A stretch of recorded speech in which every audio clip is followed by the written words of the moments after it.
So, my field practicum is my job, and my job is a crisis counselor for a mobile crisis assessment team that is based out of Utica. I'm completely virtual. I work from home. Um, so I take crisis calls, 988 calls, and part of my job is doing biopsychosocial assessments, either to see if the client needs to go to the hospital, or just for linkage to services. Um, a majority of mine are linkage to services because if they need to go to the hospital, chances are that police are requesting us, and it's going to be one of our counselors that actually goes out to the person's physical location instead of one of us who is just virtual. Um, so the reason I'm doing this on Friday is because it's the end of my work week. I've already done most of my work days on my last shift in like 10 minutes. Um, so I've already done 3 assessments this week, so it gives me something to talk about because I haven't done an assessment in a while. I did 3 assessments this week, all with teenage girls, all with thoughts of suicide. The first girl had been 941, which for those of you who don't know is police involuntary transport to the hospital. She had been that had happened the night before. I did the assessment.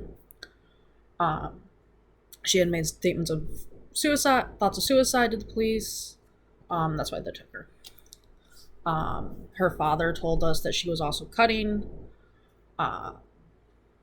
So I assessed her.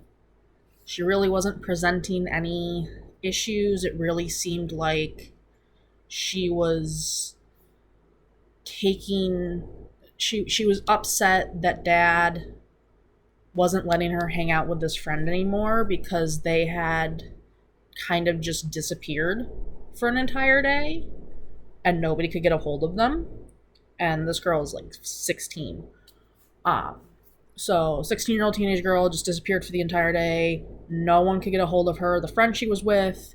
So dad said, you can't hang out with this friend anymore. And that's when she started making those statements. So I got her linked to services, did a safety plan with her.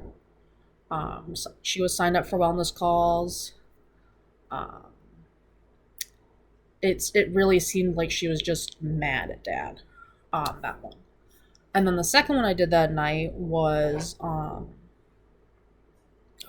client came home from school, handed mom a knife, and told her she had been thinking about killing herself with it. So this girl already was connected to services. Parents really just wanted to know if she needed to go to the hospital. I assessed her, spoke to my supervisor, who's LCSW, I believe. Might be LMSW. I can't remember. It's one of those.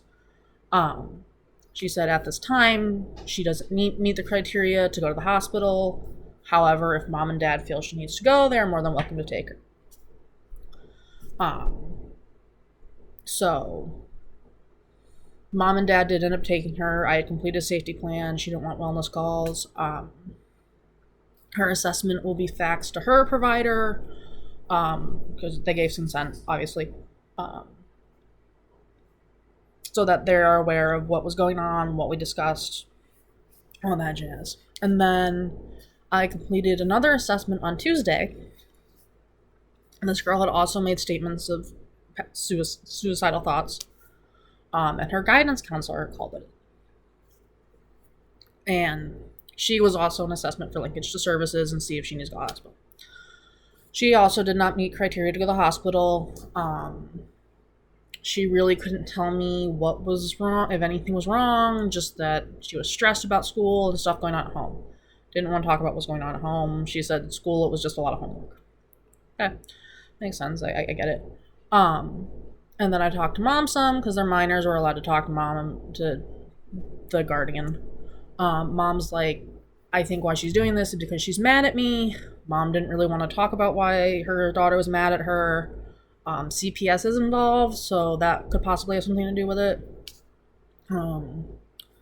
She also did not need to go to the hospital. Completed a safety plan with her. She was done with wellness. She was signed up for wellness calls. and she's being linked to a mental health provider. Um, and those are really the only two I've done recently. It's been quite a while since I've done one. So yeah, we got fun ones.